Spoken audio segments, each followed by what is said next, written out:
USA oplever igen og igen skolemassakre, hvor elever skyder løs på universiteter. Derfor kræver flere tusind studerende i USA nu at få lov til at bære skydevåben i klasseværelset. Eric Kreiner går ingen steder uden sit våben. A Glock. I wouldn't count on anything else. Men i dag skal han i skole, og så må han pakke våbnet væk.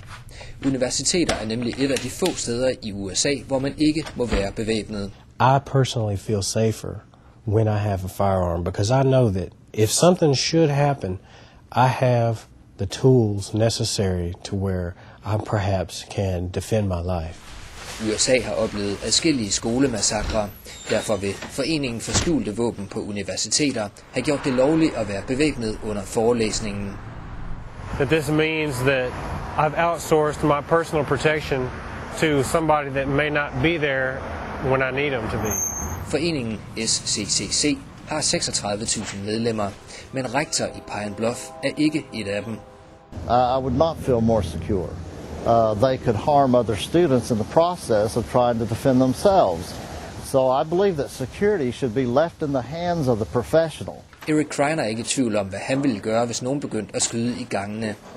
When you have any kind of hunter's education, they always tell you to identify the target before you shoot. Alligevel er flere medstuderende skeptiske. It can cause more problems than good.